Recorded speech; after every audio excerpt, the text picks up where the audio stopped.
बे समाव आं दङ बर'नि सासे दैदेनगिरि आरो मोनसे समाव बिथाङा बिएलटिनि सासे गोख्रों दैदेनगिरिमोन आरो बिटिसिनि सासे सागानगिरि आरो बिटिसि सरकारनि माने डिपुटि चिफ बारग' डिपुटि चिफ बिथां खाम्फा बरगायारि सार बिथांजों बे समाव आं दङ बे समाव आंनि खुलुमनायखौ नोंथांनो जासिबाय खुलुमबाय दायोहाय जोङो जिहेतु बिसायख'थि फैगासिनो दङ लकसभानि बिसायख'थिनि सोमोन्दै माखासे बाथ्रा सावरायनायजों लोगोसे आथिखालनि जे बिटिआर सरकार बेनि सोमोन्दैबो जों माखासे खोथा रायज्लायगोन दा गिबियावनो जोङो राजखान्थिनि मोननैसो खोथा बे समाव आं नोंथांनियाव सोंथि सोंनो लुबैदों फैबाय थानाय लकसभा बिसायख'थिनि थाखाय बिपिएफ हानजाया बे समाव माबायदि साखाफारा जानानै दं फैगौ बिसायख'थिनि थाखाय बिपिएफआ सिद्धान्तआव फैबाय जे क'क्राझार समस्ति आरो दरं उदालगुरि समस्तिनिफ्राय जोङो बिजाथि होगोन बे मोननै समस्तिनिफ्राय जों गेलेगोन आरो बे इलेक्सनाव जोङो रावबो पलिटिकेल पार्टिजों एलायन्स खालामनाय नङा जेरै दा गोबां मिडियानि मानसिफोर बा जोंनि अपोजिशनफ्रा बायदिसिना खोथा बुंगासिनो दङ बेफोर असत्य जोङो बिजेपि कंग्रेस इउडिएफ बा गुबुन पार्टिफोरजों जों एलायन्स खालायाब्लानो इन्डिपेन्डेन्टलि बिपिएफ हिसाबैनो जों मोननैयावबो गेलेगोन देरहागोन होनना आसा दङ नोंथांमोना मोननैबो समस्तियाव जोङो मिथिगौ बा नोंथांमोनाबो मिथिगौ बिटिसि दाजेननायनिफ्राय बिपिएफआ प्रत्येक जाति गस्थि धर्मालम्बीफोरखौ लानानै राजनिति खालामदों आरो बे दोलोआ बिपिएफ पार्टिया मोनफ्रोमबो जाति गस्थिनाव माने रोदा सुनानै दंखायो बे माने स्ट्रंलि इस्टाब्लिश्ड मोनसे पलिटिकेल पार्टिखा थांनाय 2021 बा 20 सननि जि इलेक्शन बेयो एसे हुखियामोन जे बिटिआर रेकर्ड जाबाय गोदान मानसिफोर फैबाय एबसुनि मानसिफोर फैबाय एनडिबिनि मानसिफोर फैबाय आरो बिथांमोना परिबर्तननि खोथा बुंबाय दा बेवहाय बयहाबो मोनसे मेन्टेलि मोनसे माने एसे नायनोसै बिसोरनो सुबिदा होदिनि होननानै बे बेलायाव बिथांमोनहा खम परिमाननि देरहादोंब्लाबो बिजेपिजों लोगो जानानै सरकार दादों बेबायदि परिस्थितियावबो बिपिएफआनो लार्जेस्ट नाम्बार देरहानानै 17टा देरहानानै रायजो राजाफोरनि समर्थनखौ जों देखायनो हादों दा बे 3.5 बोसोराव इउपिपिएलनि जि कार्यकलाप बेखौ नुनानै रायजो राजाफ्रा दिनै बयबो इउटार्न लादों आरो फुरानायानो साबसिन बिपिएफआनो मोजां होननानै बिथांमोनहा दिनै बे फैगौ इलेक्सनाव भट होनो थाखाय बयबो रेडि जानानै दं क'क्राझार लकसभा समस्तिनि थाखाय नोंथांमोना साथाम माने सुबुंखौ पेनेलिस्टआव लाबोदों प्रमिला रानी ब्रह्म बेनि उनाव नोंथांखौ बेनि उनाव पिटिभि नारायण देब मेस दा बे साथामनि गेजेराव सोर सासेया माने केन्डिडेट मोनगोन बायदि बे समस्तियाव आं बेनि एन्सारखौ सिदा होनाया दिनै निस्सय प्रयजनबो जाबाय जे आब' प्रमिलाया बियो बिभिन्न खारनावहाय बे आंनो केन्डिडेटखौ नाङा होननानै बुंखादों आरो जोंनि सेनियर बिपिएफ दोलोनि नेताफ्रा आंनि नामखौनो प्रप'जालाव लाबोदों आरो बै समनिफ्रायनो 1 बोसोरसो आगोलनिफ्रायनो जोङो मानाव गेदेर हाग्रामा महिलारि आं आरो जोंनि सेनियर मानसिफोर गासिबो ज'यैनो बे रोखोमै खामानि मावदों जोंहा मोनसे साननाय दं जोंहा मोनसे सिन्ताधारा दं माकसाद जे जोंनि ओनसोलाव जुदि शान्ति प्रतिष्ठा खालामनांगौब्ला बिभिन्न जाति गस्थिनि गेजेराव खौसे लाबोनांगौब्ला ओनसोलाव जौगानाय लाबोनांगौब्ला अब्ला बे दायित्वखौ जोंनो लानांगोन जोंनि गेजेरावनो जोङो लानांगोन सोरबा माने जुदु-मुदु मानसिफोरनो बे पलिटिकेल दायित्वखौ जोङो हगारनानै होनो हाया बेखायनो फैगौ इलेक्सनखौ जोङो भेरि सिरियासलि लादों आरो बेवहाय सोरबा नाम फैदों बा ओरै फैदों होनब्लानो जे बेहाय केन्डिडेट जागोन बे नङा दायोहाय जों नुदों जे जोंनि जे बिटिआर हालाम बे बिटिआर हालामाव बा बिटिसि हालामाव नोंथांमोननि बिपिएफ पार्टि आरो इउपिपिएल पार्टि माने रायजो राजाफोरखौ जेरैबायदिहाय नोंथांमोना माने मेल मिटिङाव माने लाबोदों मानसिफोर बा गोबां मानसि जादों दा बेयावहाय जे आवगायनि माखासे लिडार्सफोर आरो वार्कार्सफोरा मेक्सिमाम माने बिजेपियाव थांदोंमोन बा BPGB आव थांबाय दा बेनि उनाव नोंथांमोननि सिं लेभेलाव माखासे माने सांगठनिक जितुनिखि माने स्थिति बियो माबायदि जानानै दं गेजेराव आन्दायनाय फैदों जोंनि मानसिफ्रा बेनिफ्राय स्टेबिलिटि गैयै जादों खारन स्टेबिलिटिया बेनि थाखाय गैयै जादों जे बिथांमोनहा गावहा निजिच्छ मोनसे प्लेनिं गैया बा जोंनि जायगानि इस्युखौ बियो मोनदाङाखै मोनदाङैनि खारनाव गाव सासे दैदेनगिरिनि रेसपन्सिबिलिटिया मा जानांगौ बेखौ बिसोरो बुजिनो हायाखै जायनि थाखाय फिसा फिसा गावनि बेक्तिगत स्वार्थखौ नायनानै आङो नेक्स्टआव MLA जाहैनो मोनगोन ना मोना MCLA जाहैनो मोनगोन ना मोना चेयारमेन मोनगोन ना मोना थाखा खामायनो हागोन ना हाया नै बेबायदि सिन्था धारा लानानै गुबुन गुबुन दोलोआव थांदों आरो जोंनि मानसिफोरखौ जोङो बांसिनै BJP मुखि नुदोंमोन नोङो बिश्वजित दैमारिया सासे माने टप BPF नि नेता जानानै गावनि बेक्तिगत स्वार्थनि थाखायनो BJP आव थांदों आरो बेबायदि जोंनि MCLA माखासेफ्राबो नुबाय जे BPF जों थायोब्ला सरकार दानो हाला AM जानो हाला थाखा खामायनो हानाय नंला औ ओंखायनो BJP आव थाङोब्ला खिजाने EM जाहैनो मोनगोन खोमा ओरै स्किम मोनगोन कन्ट्रेक्ट खामानि मोनगोन बेबायदि लालसायै थांदों दा थांनानै बिथांमोनहा नुबाय जे बेवहाय जेबो सुबिदा गैया जायाखै सोरबा सोरबा मन्त्रि जानो लुबैदोंमोन मन्त्रि मोनाखै सोरबा EM जानो लुबैदोंमोन EM मोनाखै बे रोखोम जाजोबदों दा BPF नि दैदेनगिरिफ्रा बेबायदि जायाखै जायफ्रा दिनै दङ बयबो बुजिगौ जोंहा समाजनि जि दायित्व ओनसोलनि जि दायित्व बे समाजखौ दाफुंनांगौनि दायित्वखौ जों बुजिनानै जेराव दं बाहायनो थादों आरो जि उद्देश्यजों BPF दोलोखौ दानाय जादों बे उद्देश्यखौ लानानै जोङो आगोलांबाय थागोन दा बे समाव आं मोनसे सोंथि सोंनो लुबैदों जे प्रमद बर' बिथाङा आथिखालनि जि माने BTR सरकारनि CM प्रमद बर' बिथाङा बुंदों जे BTR एकर्ड जानायनि उनाव बेवहाय 100% पिस फैबाय आरो बेनि सिगां जितु हाग्रामा महिलाया सरकार सालायबाय थादोंमोन बै समाव गावजों गाव माखासे एना एनि जाना जोंनि गेजेराव थैलायलायनाय बेबायदि थासारि फैदोंमोन आरो माने हाग्रामा महिलायारि सरकार सालायबाय थानाय समाव माने बर' जितु मोनसे साम्प्रदायिक अर्गेनाइजेसन बेयो जोनोम जानानै जोंनि गेजेराव मोनसे अस्थिर परिबेस बेखौ खालामदों होननानै बुंदों दा बेनि सायाव नोंथाङा मा बुङो BTC एकर्डआ खालि BLT आल'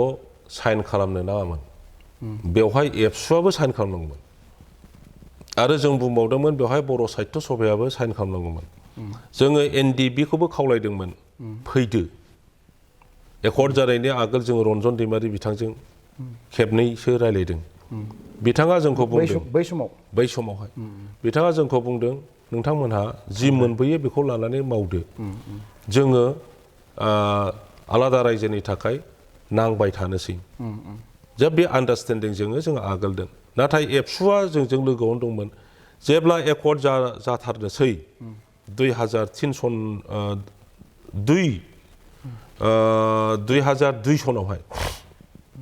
एबसु प्रेसिडेन्ट बे समावहाय रबिराम नार्जारि बिथांमोन बिसोरहा दिल्लीयाव मिटिं दंमोन बेहाय बुंबाय जे बे एकर्डआव एबसुआ साइन होनाय नङा मानो बेवहाय जों मिन्थिनायाव डिसकासन जादों आरो दानि मन्त्रि उरखाव गोरा ब्रह्मआ मोनसे अपिनियन लाखिदोंनो बिथाङा MP मोन बे समावहाय जे एबसुआ बे सुक्तियाव साइन खालायोब्ला अदूर भबिष्यतआव रायजो बिनायनि मरेल राइट थानाय नङा बेबायदि बुंनानै एबसुखौ साइन खालामहोआखै नाम्बार 1 बे थांबाय बेनि उनावहाय एन्टेरिम काउन्सिल फैबाय एन्टेरिम काउन्सिल फैनायाव बेवहाय लिरनाय दङ भारत सरकारा लिरदों बे एकर्डआव जे interim council shall be form from एमां दि लिडार्स अफ दि सिगनेटारिज बिदि लिरदों ओंखायनो बै समावहाय एबसुनि नेताफ्रा एन्टेरिम काउन्सिलाव हाबफानो लुबैदोंमोन नाथाय जेराव लिरनाय दं बिसोरखौ जों लाफानो हायाखै थेवब्लाबो बिथांमोननि खावलायनायाव जों सानै मानसिखौ लाफादों जाबाय रेवरेवा नार्जि नारे आरो सासे मा होनना बुङो नङा आदा बै माबानि बावखुंग्रिनि नार्जारि बिसिराम नार्जारि बे सानैखौ लाफानाय जादों दा बे थांलायबाय बेनि उनावहाय बिदिजोंनो पार्टि दाफैबाय पार्टि दानायावबो दावराव दावसि जाबाय जों BPF दाबाय बिथांमोनहा डाबल पि दाबाय माने ओरैबायदिमोन बै समावहाय BLT होननायखौ एबसुनि दैदेनगिरिफ्रा खोमोरनानै बोरैबा फोजोबनानै गावसोरसो BTC खौ सालायनायनि मोनसे सिन्थाधाराजों खामानिखौ मावबाय थादोंमोन बेखौ नुहुरनानैनो जोङो भबिष्यताव मा जायो जाथोंसै BPF खौ जोङो बिदिनो आवगायलांनोसै होननानै खालामनाय जादों दा बेखौ खालामगासिनो थानायाव इलेक्सन फैबाय 2005 सनाव बे इलेक्सनाव एबसु बा डाबल पिया ओरैबायदि अन्याय भाबै जेनबाय जेननानै बिसोर बिराद अपमानित अनुभब खालामबाय दा बेखाय बिसोर मा खालामबाय बे सरकारखौ जेरैखि जाया डिस्टेबिलाइज खालामनांगौ बेखायनो बायदिसिना सिचुएशन परिस्थिति बेवहाय क्रिएट खालामनांगौ आन्दलन आरम्भ खालामबाय सेपारेट स्टेटनि खोथा बुंबाय रायजो राजाफोरखौ लानानै एकदम स्टार्टिंनिफ्रायनो कारापसननि खोथा बुंजेनखाबाय बेजों जेबो जाया बे BTC जों जेबो जाया बाहाय पावारबो गैया बायदिसिना बुंनो आरम्भ खालामबाय रेल रोको हाइवे रोको आन्दलन के आन्दलन दा बे आन्दलनाव गोबां धरननि भायलेन्ससिम थांबाय हयथ' NDFB भाइफोरखौबो थोनबाय जे मानो दलर थादों नोंथांमोनहा ओरै खालाम जायनि थाखाय 2006 सनावहाय जोङो सान्थालि आरो बर'फोरनि गेजेराव रायट जों नुनो मोनबाय 2012 सनावहाय मुस्लिम आरो बर'नि गेजेराव रायट नुनो मोनबाय 2014 सनावहाय अयनाय भाबे आदिबासि आरो मुस्लिमफोरनि सायाव हामला खालामबाय बेफोर समग्र परिस्थितिखौ जों सन्मुखन जाबोनांदों बेफोर माने राइट्सफोरा जेनेबा हाग्रामानि समाव जादों नङा होमबा जोंनि दिनावनो हाग्रामानि दिनावनो जादों खिन्थु खालायग्राया सोर खोथाया बेवहायसो जे गन्डगोल हाग्रामानि दिनाव ओरै जादों होननानै बुंदों खिन्थु हाग्रामानि दिनाव बे सरकारखौ फोजोबनो गाज्रि परिस्थिति खालामग्राया सोर बेखौ एबसुआ खालामदों नङा दा फैनानै 2020 सनाव सुक्ति जाफैबाय बे बिटिआर सुक्तियाव एबसुआ सागानगिरि जाहैबाय NDFBआ सागानगिरि जाहैबाय फैनानै दिनैहाय बिथांमोननि सरकार जाबाय जोङो BPFआ जेब्लाबो बुंदों जोंनो सान्थि नांगौ आरो सान्थिनि थाखाय खामानि मावदों बिथांमोनहा सरकार सालायगासिनो दं बिथांमोनहा जेरैहाय आगोलाव आन्दलन सान्दलन खालामनो बायदिसिना घटना खालामदों जोङो दिनै BPFआ आरामसे सान्थि थानानै रायजो राजाजों सावरायनानै रायजो राजाफोरनि मोजां गाज्रिनि थाखाय खामानि मावगासिनो दं बिथांमोनहा मोजाङै मावनो मोनदों सान्थियाव ओंखायनो सान्थि बुंगासिनो दं गतिके बेखौ बुजिनो हाबाय जोंनि दिनावहाय जाय मानसिफ्रा असान्थि खालायोमोन बिसोरो दिनै सरकार सालायगासिनो दं ओंखायनो सान्थिया दिनै फैदों बर'आ बोरै जोनोम जाखो बर'खौ बुंनानै होयो जे हाग्रामानि थाखाय BPFनि थाखाय माबा बर' जादोंनो बर'आ बिब्दि नङा दा बिथांमोना बुंदों जे बर'फोरखौ सन्तुष्ट खालामनो हायैनि थाखाय दिनै माने बर'नि जोनोम बेबायदि बाथ्राखौ बिथांमोना बुङो मेल मिटिङाव आच्छा होमबालाय नोंथांमोनहा बर'फोरनि जि दाबिफोर बे दाबिफोरनि प्रति दिनै मानो खोमा सुवाखै दिनै आदिबासिफ्रा ST बिदों दिनै राजबंशीफ्रा ST बिदों बिथांमोनहा बे ST खौ मोनाब्ला बिसोरनि आन्दलना सोलिबाय थागोन बेखौ नोंथांमोनहा मा एन्सार होदों उत्तरथ' होआखै दिनै मुस्लिम मानसिफोर बङालि मानसिफोर नेपालि मानसिफ्रा डिभटार खालामजानानै गोबां भुगिनानै दङ बेनि सायाव नोंथांमोनहा फंसेबो खोथा बुङाखै दा होमबा माब्रैहाय माने नोंसिनि दिनावहाय माबा मोनसे जानाय नङा नोंसोर बोरै बुङो बै समावहाय BTC खौ जाहोनो मोना होननानै हरेश्वर बर्मन आरो बे ग्रुपनि मानसिफ्रा हाइ कर्टआव केस खालामदों आरो BTC एकर्डखौ जाहोआमोन जोङो भारत सरकार हम मिनिस्ट्रि आरो BLT जयै सुप्रिम कर्टआव केफिएट होदों केफिएट होनानै बेहाय हाइ कर्टनिफ्राय मोनसे भार्डिक्ट लानाय जादों जे BTC होननाय आसामाव 6 सिडुलनि आधाराव दाफुंजानो थांगासिनो दङ बेनि एगेन्स्टै भारतनि खना खनला जिखुनु कर्टआव सोरबाया केस होयोब्ला बेखौ एक्सेप्ट खालामनो नाङा होननानै सुप्रिम कर्टनिफ्राय भार्डिक्ट लानानै फैनायावसो बे जोंनि BTC खौ सैयै मानसिफ्रा हाइ कर्टआव केस होनो हायाखै दा बिनि उनावसो BTC एकर्ड जादों बे खोथाखौ बयबो रायजो राजाया मिन्थिनो प्रयोजन दं दा बै बिथांमोनहानो स्टार्टिंनिफ्रायनो बर' अना बर'फोरखौ सैखाथारा आरो BTC जानायखौ सैखाथारा दिनैसिमबो सिया माधव राजबंशी मोनाथ' दिनैसिमबो बिटिसिखौ माने बर'फ्रा लेखा रोंनाय बर'फ्रा थाखा फैसा जानाय गारि घोड़ा गाखोनाय आरो कंक्रिट बिल्डिंआव उन्दुनाय बेफोरखौनो नायनो हायै माखासे मानसिफोर दङ दा बिसोरनो लासै लासै लासै बर' अनाबर' खालामबोदों आरो बै समाव जेरैहाय बर' आरो आदिबासिनि गेजेराव क्लेश जाबाय बर' आरो मुस्लिमनि गेजेराव क्लेश खालामबाय क्लेश खालामहोग्राफ्रा सोर बे परिस्थिति सृष्टि खालामग्राफ्रा सोर बेनि सायाव रिसार्चनि प्रयोजन दं जोंनि सरकारनि दिनावहाय दा बेनि थाखाय बे ट्राइबेल नङै मानसिफ्रा जोंनि बर'नि सायाव माबे गोसोजों मोजां बुंनो हागोन ओंखायनो बिसोरो बे लामाखौ अनाबर' राजनितिकनि लामाखौ बिथांमोनहा लानो प्रयोजन जादों बेहाय सोरबा हाग्रामा महिलानि दाय गैया बेहाय सोरबा बिपिएफनि दाय गैया बेवहाय हारि हिसाबैनो जोंहा दाय दं बेवहाय एबसु नेताफ्रा बिदि बुंब्ला एबसुआबो बै समाव दायि एनडिएफबिनि सोरबा नेता बुंदोंब्ला एनडिएफबिनि नेताफ्राबो दायि जोंल' नङा हाग्रामाल' नङा जोंहा जाथि हिसाबैनो दायि क'क्राझार लकसभा जिथु बियाब बेवहाय माने गाहायै माने इउपिपिएल बिपिएफ आरो नबसरनिया बेवहाय देरहागोनखौ माबायदि नुहुरो इउपिपिएल ट्रायंगल जागोन जिहेतु इउपिपिएलनि बिजाथि थागोन आरो नोंथांमोननि थागोन बेनि अनाबर' होननाय बेवहाय दा बे आदर्शजों बिटिसि बासिया दा थांला आगोलाव जि जाबाय गाहाय कन्टेस्ट होनबा नोंथांमोनजों आरो इउपिपिएलजोंनो जागोन नामा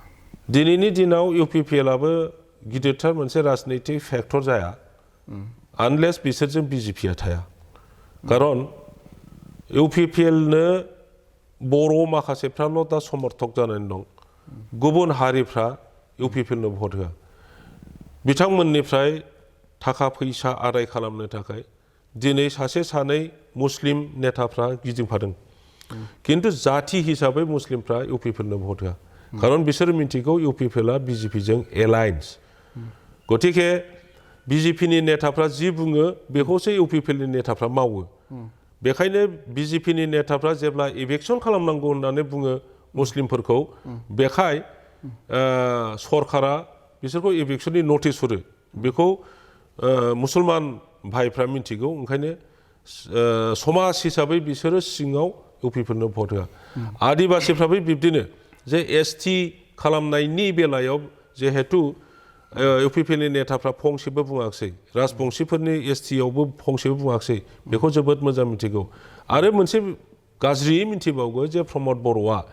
जेब्ला राजबंशीफोरनि एसटिनि खोथा बुङो अब्ला बुंदोंनो जे मारवारिफ्राबो एसटि जादो मुस्लिमफ्राबो एसटि जादो बयबो एम्बु जादो बयबो अमा बेदर जादो होननानै बुंदोंनो दा बेवहाय बिसोरो बिराद लज्जित जादों ओंखायनो बे खोथा फंसेनि थाखायनो हयथ' राजबंशी भाइफ्राबो आदिबासि भाइफ्रा बिसोर माबानि इउपिपिएलनो भट होआ आच्छा नोंथाङा मोनसे बाथ्रा बुंबाय दानि गेजेराव जे बिजेपिनि कर्मिफोराबो बा भटार्सफोराबो इउपिपिएलनो माने भट होआ अनाबर'फोर बा गुबुन हारिनि मानसिफोरा जिहेतु माने भट होआ दा गेजेर गेजेर जोङो एखमबा सावरायलायनाय खोनायो जे थांनाय राज्य सभानि जि बिसायख'थि बेवहायबो नोंथांमोननि जि एमएलए बे एमएलए बिथांमोना माने बिजेपिनो भट होदों दा बेवहाय गोबाङानो सावरायलायो जे आथिखालावबो माने हाग्रामा महिलारि बिथाङा जे दानि सीएम डक्टर हिमन्त बिश्व शर्माजों मोजां सोमोन्दो दङ होननानै आरो बे खोथाया बेसेबां सैथो सोरबाया जुदि जोङो बिजेपिजोंबो एलायन्स गभर्नमेन्ट खालामबोदों आरो कंग्रेसजोंबो एलायन्स गभर्नमेन्ट खालामबोदों आरो जोंनि स्टेन्डखौ लानानैसो जों खालामदों कमप्रमाइज खालामनानै जों एलायन्स खालायाखै दा बेखाय थांनाय रायजो सभायाव जोंनि मानसियानो एमपि जाहैगोन आरो बिथांखौ एमपि खालामनो हायोब्ला जोंनि ओनसोलनि फंसे फंनै खोथा जोंनि ओनसोलनि समस्यानि सायाव नायनो थाखाय बिथांखौ जोङो दोनहरनो हागोन बे मकसदजोंसो बे सिन्ताधाराजोंसो जोङो समर्थन खालामदों माने दैट मिन्स माने रोनगोरा नार्जारिखौ माने एमपि खालामनायनि सार्थआव नोंथांमोना एमएलए माने राज्य खारन जोंहा सासेबो गैथारला दिल्लीयाव जातीय सार्थखौनो बुंनांगोन बेखौनो बुंदों आं बेखौनो बुंदों जाथिनि थाखायल' नङा जोंनि बिटिसिनि ओनसोलनि थाखाय बेवहाय थानाय जाथि गस्थिनि समस्याजों सम्पर्क थानाय सासे बेक्तिया एमपि जाना थांगोन बर'जों लोगोसे गुबुन गुबुन जातिनि समस्याफोरनि सायावबो खामानि मावनो हागोन बेखौ जोङो लुबैदोंमोन दा आरो सिङाव समर्थन खालामगोन बाहेरायाव समर्थन खालामा बे जाहैबाय जोंनि स्टेन्ड माने जेब्लानो एसेम्ब्लियाव मोजां डिसिसन फैगोन जों बेखौ समर्थन खालामगोन जेरैहाय one nation one election decision लादों दा इलेक्शना बुरजाखाय बोसोरफ्रामबो इलेक्शन समाय नस्थ थाखा फैसा नस्थ एनार्जि नस्थ नांलाय खमलाय बेफोर जायो दा जेब्ला गभर्नमेन्टआ डिसिसन लाबाय जे वान नेशन वान इलेक्शन जों समर्थन होबाय दा बेखौ समर्थना बहा होगोन बाहेरायाव नङा सिङाव दा बेफोरबायदि इउनिफर्म सिभिल कोड बेखौ एसे फोसाबनानै जोङो समर्थन खालामनांगोन सरकारखौ ओंखायनो जों बेखौ सिङाव समर्थन खालामगोन बाहेरायाव नङा मिनिङा बेसो दा बाहेरायाव जोंहा राजनिति दं दा जोंनि राजनितिखौ जोङो बिजेपिनि राजनितिखौ समर्थन खालाया जाहा जोंनि राजनितिजों थांगोन बिजेपिया गावसिनि राजनितिजों थांगोन जेसेबांखि बुङा ओंखायनो जोङो बिजेपिजों दङ होननानै बुङोब्ला बुंग्रा मानसिया मिनिजागोन दिनै बिजेपिजों इउपिपिएलजों जिएसपिजों गभर्नमेन्ट दङ बिटिसिआव आरो आसामावबो दा बेहाय थार्ड पार्टि अपोजिसन बिपिएफजों जुदि बिजेपिया आन्डारस्टेन्डिंआव थालायनो हायोब्ला एलायन्सआव थालायनो हायोब्ला जोबोद मोजां जोंहा लाब दङ ओंखायनो जों बुंबाय थादों जोंनो समर्थन नांगौ बिजेपिनि कंग्रेसनि सिपिएमनि सब दलनि खारन बिपिएफआ मोनसे फिसा रिजनेल पार्टि आरो बिनि राजनितिका उइदिन द बाउन्डारि अफ बिटिसि जोंहा बाहेरायावबो गैया ओंखायनो बिटिसिनि रायजो राजाफोरनि कल्याणनि थाखाय खामानि मावनो बे बिपिएफ दोलोनो गिदिर दोलोफ्रा बिजेपि बायदिया कंग्रेस बायदिया जोंनो सुबिदा होनांगौ स्कप होनांगौ औ बेखौ जोङो समर्थन बिबाय दा माने दरं माने मंगलदै समस्तियाव जिहेतु इउपिपिएलआ बिजेपिखौ समर्थन खालामगोन आरो बेवहाय बिजेपिया माने इउपिपिएलखौ समर्थन खालामगोन दा बेवहाय जुदि नोंथाङा बुंनाय बायदि जे बिजेपिनि भटखौ माने इउपिपिएलआ मोननायनि सम्भाबना गैया होनना बुङोबा बे बाथ्राया बै जायगायाव एफेक्ट खालामहैगोन ओरै जागोन बा बिनि एक्टिभिटिसखौ नुयोब्ला माने बा दिलीप सयकियानियाव माने माबाफोर एफेक्ट जाहैगोन आंनि नुनायाव ओरैहाय जे जिहेतु गुबुन हारिफ्रा इउपिपिएलनो भट होआ ओंखायनो बिस्रा अपसन गैया दा मेल मिटिङावथ' गुबुन हारिनि मानसिफोरखौबो गोबां नुयो सार गोबां नुदों खिन्थु इन्टारनेल खोथाया बहुत उल्था दहाय आं अलरेडि बुंखाबाय दा बेवहाय बिथांमोना जेरैहाय 50% आसा खालामदों बेवहाय हयथ' 10% मोनगोन बे रोखोमसो बिपिएफआ मोनसे अपसन आरो सोरबा इन्डिपेन्डेन्ट केन्डिडेट दासिमबो अना बर' होननाया आं जिहेतु नोंथाङाबो दहाय बुंदों नबसरनिया भट गेलेगोन बेबो मोनसे फेक्टर बेबो मोनसे अपसन गतिके बबेथिं थांगोन जों आसा खालामनाया जाहैबाय अपसना बिपिएफआ बेटार अपसन आरो बेखौनो अपसन हिसाबै रायजो राजाफ्रा लागोन क'क्राझारनि बेलायाव ओंखायनो जोंहा बिजेपिनिबो भट दङ कंग्रेसनिबो भट दङ जों देरहानाया निश्चित दा उदालगुरिनि बेफाराव मोनसे जिनिसा हजोंहाय बर' भटार्सफ्रा आंनि बुजिनायाव दिलीप सयकियानो भट होआ खारन बयबो दिलीप सयकियाखौनो इउपिपिएलबाबो बोराबनानै दङ बिपिएफब्लाबो बोराबनानै दङ गतिके बेवहाय बिटिसि बासि हिसाबैनो बोराबनानै दं दिलीप सयकियानि सायाव खारन पास बोसोर एमपि जानानै थाइसेबो थाखा एमपि फान्ड बिटिसि ओनसोलाव बाहायाखै आरो फैफेराखैबो मोजां गाज्रिबो खबर लाफैयाखै दा बेखाय बिटिसि बासिया बिथांनो भट होनायाव रिजना खम ओंखायनो जों आसा खालामदों बिथांमोनहा अपसना माखौ मोनगोन बिपिएफखौ मोनगोन बिपिएफनोनो होगोन आरो मोनसे बाथ्रा बिथांमोना मेल मिटिङाव आथिखालाव बुंगासिनो दङ जे हाग्रामा महिलारि सरकार 17 बोसोर सालायनायाव जितु नोंथांमोना फाउन्डेसन स्टोन लेट खालामदोंमोन गोबां जायगायाव फाउन्डेसन नोंथांमोना गायसनदोंमोन गायसननायाव बै जायगायाव जाय स्किमनि मुङाव नोंथांमोना गायसनदोंमोन बेवहाय गोबां जायगायावनो खामानि मावनाय जायाखैमोन आरो दासिमबो मावाखै आरो बेबायदि फेक माखासे फाउन्डेसन स्टोन लेट खालामनानै रायजोफोरखौ थगायनानै भट आदाय खालामनानै बिथांमोना दिनै रायजो राजानो जेबो खामानि मावाखै होननानै बिथांमोना इउपिपिएलआ मेल मिटिङाव बुंगासिनो दङ आरो माने जोंबो नुदों मोनफा मोननै जायगायाव बेबायदि माबाया जादों बेयो मा खारनाव बेबायदि जाना थाखो बिसिना प्रपागान्डा उइंआ जोबोद स्ट्रं आं बाख्नायो इउपिपिएलखौ आरो दैदेनगिरि बिथांमोनना प्रपागान्डा माने डिरेगेटरि प्रपागान्डा जाहैबाय डिरेगेटरि बियो मिसलिडिं निउस बानायनायाव इउपिपिएलआ जोबोद स्ट्रं दा बिपिएफनि बेबायदि फाउन्डेसन खालामनानै मावफुङाखै रायजो राजाखौ थगायदों भट बिदों बिनि दारैहाय बेबायदि बहाबा जुदि प्रमान दङब्ला रायजो राजानो देखायनानै होदो बरन्सो जों दा नुदों जे एफा गोबाव मा जिरायनानै थाबाय थाखो दिनैसो इउपिपिएलआ जोबोर खारसोदों अबेखौबा अपेनिं खालामदों अबेखौबा फाउन्डेसन खालामदों नै दाखालि जे आंनि समस्थियाव जे आइ दैनि दालां बे आइ दैनि दालांखौ बिथांमोनहा आइफवालियाव बेखेवहैबाय आरो गावसोर मावदों होननानै बुंबाय जोंनो गोथाङै दंथारो जायफ्रा बेखौ मावदों रायजो राजाफ्रा गोथाङैनो दंथारो जायगाना जायफ्रा मिन्थिगौ जे सोर मावदों बेखौ जों मावदों होननानै बिथांमोनहा लाबाय हाग्रामा महिलारिनि फाउन्डेसन बेवहाय इन प्रेजेन्स अफ खाम्फा बरगयारी चन्दन ब्रह्म माने जेम्स बसुमतारी होननाय मोनसे फाउन्डेसन स्टन दं दा बेखौ बोखारनो थांदोंमोन बिथांमोननि मानसिफ्रा उनाव गामिनि मानसिफ्रा बेखौ मिन्थिनानै ज' थांनानै थैब्लाबो बेखौ बोखारनो मोना होननानै माबा खालामदों बादा खालामनानै बेखौ बोखारनो हायाखै आंनि रानिखाथायाव मोनसे